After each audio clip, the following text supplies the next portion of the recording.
ফেলবো, যে 5 টাকা চা খেয়ে যাই, ইমান বিক্রি হয়ে যাবে। 5 টাকা চা খেলে আমার ইমান, আপনার ইমান, আমার ইমান বিক্রি হয়ে যায়। সেখানে সাহাবীকে কি বলেছিল যে গোটা রাজ্যের অর্ধেক তোমাকে দান করে দিব। 2 নম্বর প্রস্তাব ছিল, এই গোটা রাজ্যের ভিতরে সব থেকে সুন্দরী নারী থাকলে একটাই আছে, আমার মেয়ে, আমার মেয়েকে তোমার কাছে দিব। 3 নম্বর প্রস্তাব, আমি মারা যাওয়ার পর গোটা রুমের বাদশা তোমাকে বানিয়ে দিব। তখন কি বলছিল সাহাবী, কি বলেছিল? ইতিহাসের পাতায়, বিভিন্ন ইতিহাসের পাতায় বিভিন্নভাবে লেখা রয়েছে। একটা কথা বলেছে সাহাবী, বলছিল ইয়া কালবার রুম, হে রুমের কুত্তা, তুই আমাকে কি বললি? আমি মুহাম্মদ রাসূলুল্লাহর প্রতি যে ধর্ম গ্রহণ করেছি, এই ধর্ম ছেড়ে খ্রিস্টান ধর্ম গ্রহণ করব, এটা কোনো পক্ষে সম্ভব হইতে পারে না। বলেছিল কি, এ রুমের কুত্তা, কি কথা বললা আমাকে? তখন বাদশার মেজাজ ঠান্ডা না গরম হবে বলেন তো? আপনাদের কথায় বোঝাটা মনে হয় বাদশা খুব নরম মেজাজের অধিকারী হবে। হ্যাঁ, কি হবে বলেন? বাদশা গরম হবে। বাদশা প্রচুর পরিমাণ গরম হয়ে গেলেন, রাগ হয়ে গেলেন। বাদশা এত পরিমাণ রাগ হয়ে বললেন, কে আছে তাকে তোমরা বন্দী করো, কে আছে তোমরা তাকে বন্দী করো, তাকে বন্দী করে, তাকে বন্দীশালায় বন্দী করে রেখে দিয়ে আসো। আব্দুল্লাহ ইবনে হুযাইফা রাদিয়াল্লাহু তাআলাকে যখন বন্দীশালায় বন্দী করা হইল, সাহাবীর ঈমান, সাহাবী যখন বন্দী করে দেওয়া হলো, সাহাবী তো এখন সাহাবীকে খাবার দেয় না, কিছু দেয় না। 1 দিন যায়, 2 দিন যায়, 5 দিন যায়, 7 দিন চলে যায়, সাহাবী না খেয়ে জীবনটা কাটায়। আর সাহাবীকে বারবার বলে, আব্দুল্লাহ ইবনে হুযাইফা, আরে ঈমানটা ছেড়ে দাও, তাহলে গোটা রুমের বাদশাহী তোমাকে দান করব, তাড়াতাড়ি ছেড়ে দাও। আব্দুল্লাহ ইবনে হুযাইফা বলেন, আল্লাহর নবী সাহাবী আব্দুল্লাহ ডাক দিয়ে, বেঈমানের বাচ্চারা তোমরা কি বলো? যেই নবীর হাত রেখে আমি ঈমান এনেছি, কালেমা পড়েছি, আজ তোমাদের কথায় দুনিয়ার লোভের কারণে আমি এই ঈমান ছাড়বো না। দুনিয়ার জিন্দেগি হলো ক্ষণস্থায়ী, কিছুদিন পরে থাকবো না। কারণ আখিরাতের জিন্দেগি এমন একটা জিন্দেগি রয়েছে, যে জিন্দেগির শুরু আছে আর শেষ নাই। আমি তো ওইটাই চাই। কি চাও তুমি? আমি জান্নাতে ফেরদাউসের মেহমান হতে চাই। বাবাজিরা, জান্নাতে ফেরদাউসের মেহমান হওয়ার জন্য সাহাবায়ে আজমাইন জান দিয়েছে, মাল দিয়েছে, ইজ্জত দিয়েছে, সম্মানটা দিয়েছে, কিন্তু ঈমান ছাড়ে নাই, ঈমান ছাড়ে নাই। আপনি আমি বাবাজি সামান্য টাকার কারণে সামান্য চায়ের দোকানে গেলে ঈমানটা বিক্রি করে ফেলি, কত কুফর শিরকি কথাগুলো বলি। অথচ সাহাবায়ে আজমাইনকে গোটা রুমের বাদশাহীর প্রস্তাব দেওয়া হয়েছে, কিন্তু আল্লাহর নবী সাহাবী কোনো পক্ষে রাজি হয় নাই। 1 সপ্তাহ হয়ে গেছে, খাবার দেয় না। যখন বন্দীশালায় বন্দী করা হলো, একজন ডাক্তার নির্ধারণ করা হলো, ডাক্তার তুই পরীক্ষা করবি, দেখবি আব্দুল্লাহর অবস্থাটা কেমন হয়।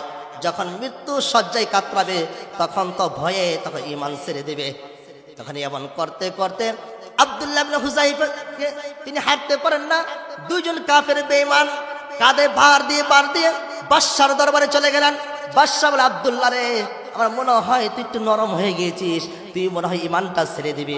আব্দুল্লাহ বলে, বেঈমান, যেই জন্য নবীর জন্য ঈমান দিলাম না, আল্লাহর জন্য যে ঈমান গ্রহণ করেছি, ঈমানটা কোনো পক্ষে দিব না। এমন করে করে আব্দুল্লাহ ইবনে হুযাইফাকে যখন ডাক্তার পরামর্শ দিলেন, বাদশা আব্দুল্লাহ আর মনে হয় বেশি দিন জীবিত থাকবে না, কারণ মৃত্যুর সত্রায় সে কাতরাচ্ছে, তাহলে খাবার ব্যবস্থা করতে হবে। খাবার ব্যবস্থা করতে হবে না? তাহলে খাবার দিবে, কি খাবার দিবে? খাবার দিবে, বেঈমানরা জানে মুসলমানদের জন্য মদ খাওয়া জায়েজ নাকি বলেন? হারাম। শুকুরে গোশত খাওয়া হালাল না হারাম? শুকুরে গোশত খাওয়া মুসলমানদের জন্য হারাম, মদ খাওয়া মুসলমানদের জন্য হারাম। এখন বেঈমানের বাচ্চারা কি করেছে? এই সাহাবীগুলোকে না খেয়ে যখন মৃত্যু শয্যায় কাতরাচ্ছে, তখন বাদশা তাদেরকে পাঠাইলেন, শুকুরের গোশত আর মদ নিয়ে পাঠাইলেন। আব্দুল্লাহ ইবনে হুযাইফার সামনে পেশ করলেন।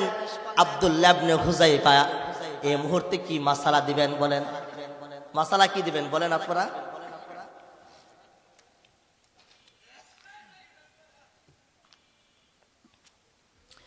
এই মুহূর্তে আপনার আমার মাসালা হবে, যে জান বাঁচানো ফরজ কিনা, কথা বলেন। জান বাঁচানো ফরজ, খেয়ে নেই পরে কথা, আগে জান বাঁচাই নেই। আব্দুল্লাহ ইবনে হুযায়ফা কি করলেন? ডাক্তার বলছে মৃত্যুর শয্যায় কাতরাচ্ছে, আর বেশি দিন থাকবে না, বাঁচবে না। আব্দুল্লাহ ইবনে হুযায়ফা দেখা মাত্রই মদের পেয়ালাকে, গুস্তের ইটা পেয়ালাটাকে এমন জোরে লাথি মারলেন, লাথি মারার সাথে সাথেই এই পেয়ালাটা দূরে সরে চলে গেল। আর মুহূর্তের ভিতরে মন্ত্রীর মানুষগুলো বলতে লাগলো, ডাক্তার তুমি না বলেছিল সেই মৃত্যুর শয্যায় তার শক্তি নাই, এটা কেমন শক্তি? বলেন এটা কি শক্তিকে আল্লাহর পক্ষ থেকে আসছে কিনা বলেন? এটা কিসের শক্তি? ঈমানের শক্তি কিনা বলেন? এটা ঈমানের শক্তি। এই শক্তির জন্য ওষুধ খাইতে হয় না। এই শক্তি দান করেন কে? জবান খুলে বলেন কে দান করেন? একটা মানুষের জবান বন্ধ রাখবেন না। এই শক্তি দান করার মালিক কে? আরো জোরে আওয়াজ দিয়ে বলেন এই শক্তির মালিক কে? কিন্তু সাহাবী ঈমান ছাড়ে নাই, ঈমান ছাড়ে নাই। আব্দুল্লাহ ইবনে হুযায়ফাকে ডাকা হইল। আব্দুল্লাহ ইবনে হুযায়ফা যখন ঈমান ছাড়লেন না, তখন জালেম বাদশা হুকুম দিল আব্দুল্লাহ ইবনে হুযায়ফার 80 জন সাহাবী যারা রয়েছে তাদের প্রত্যেককে তেলের ভিতরে, তেলের ডেগের ভিতরে হাবুডুবু খাওয়ানো হবে। তাই মুহূর্তে আব্দুল্লাহ ইবনে হুযায়ফার সামনে বিভিন্ন বড় বড় ডেগ চালানো হলো, পাতিল চালানো হলো। পাতিলের ভিতরে গরম তেলগুলো করা হলো। যখন বাতের মারের মতন টকবক করতে লাগলো তেলগুলো, দুইজন সাহাবীকে তেলের পাতিলের ভিতরে নিক্ষেপ করার সাথে সাথেই গোশত আর হাড্ডি আলাদা হয়ে গেল। আব্দুল্লাহ ইবনে হুযায়ফা আব্দুল্লাহ আল্লাহর দিকে তাকাইয়া, আসমানের দিকে তাকাইয়া কান্না করে আর বলে, মালিক ঈমান ছাড়বো না, ঈমান ছাড়বো না, ঈমান ছাড়বো না।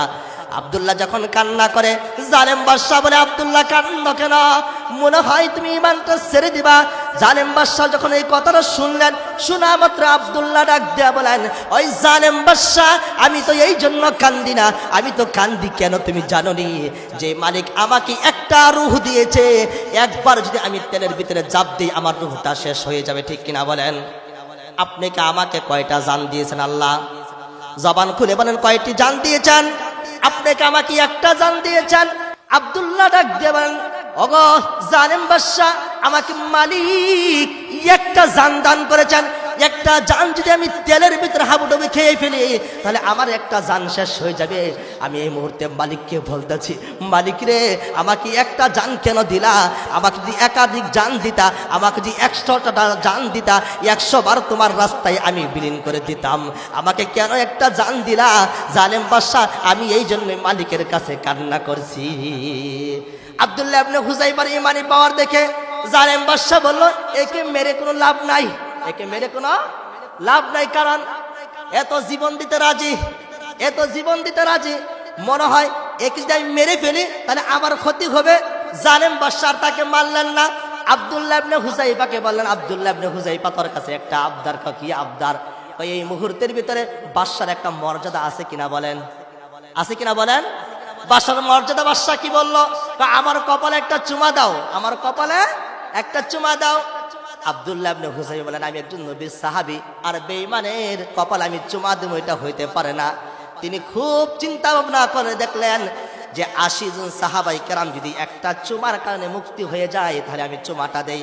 তাহলে মুফাসসিরগণ বলেছেন, ইতিহাসের পাতায় লেখা হয়েছে আব্দুল্লাহ ইবনে হুযায়ফা রাদিয়াল্লাহু তাআলা আনহু জালেম বাদশার কপালে চুমা দিলেন, মাঝখানে একটা কাপড় রাখলেন। কি রাখলেন? মাঝখানে একটা কাপড় রেখে কাপড়ের উপরে চুমা দিলেন। আর জালেম বাদশা বলল, আব্দুল্লাহ তাড়াতাড়ি বিদায় নিয়ে চলে যা, এই ঝামেলা আমি আর আমার রাজ্যের ভিতরে রাখতে চাই না। মুসলমানদেরকে বিজয় কে দান করেছেন বলেন? জবান খুলে বলেন কে দান করেছেন? মুহতারাম হাজিরিন, নবীর আরেকজন সাহাবী ছিল হযরত আব্দুল্লাহ। আল্লাহর নবী রাত্রিবেলা ঘুমাচ্ছেন, হুজরা মুবারক থেকে বের হচ্ছেন। হুজরা মুবারক থেকে বের হয়ে আল্লাহর নবী মসজিদের নববীতে প্রবেশ করবেন। এমন অবস্থায় একজন সাহাবী না খেয়ে খেয়ে কান্না করতে করতে আল্লাহর নবী হুজরা মুবারকের সামনে দাঁড়াইয়া গেলেন। আল্লাহর নবী হুজরা মুবারকের সামনে দাঁড়াইয়া কান্না করেছেন আর বলছেন, ইয়া রাসূলুল্লাহ, আমি তো অনেকক্ষণ ধরে আপনার অপেক্ষা করেছি, কিন্তু আমি কান্না করেছি, আপনার কাছে কান্নার আওয়াজ যায় না, কারণ আপনি ঘুমাচ্ছেন, আপনার ঘুমটা আমি নষ্ট করতে চাই না। তাহলে আল্লাহর নবী বললেন, তুমি কে? তোমার পরিচয় কি? ইয়া রাসূলুল্লাহ, আমি হলাম আব্দুল উজ্জা, আমার নামটা আপনি আব্দুল্লাহ রেখেছেন। ইয়া নবী আল্লাহ, আপনি কষ্ট পাবেন বিদায় আমি সারাটা রাত্রি এখানে বসে বসে বসে কাটাইছি, আপনি আমার নামটা রেখেছেন আব্দুল উজ্জা। ঈমান আনার কারণে আপনি আমার নামটা রেখেছেন আব্দুল্লাহ। কি রেখেছিল বলেন? আব্দুল্লাহ রাখার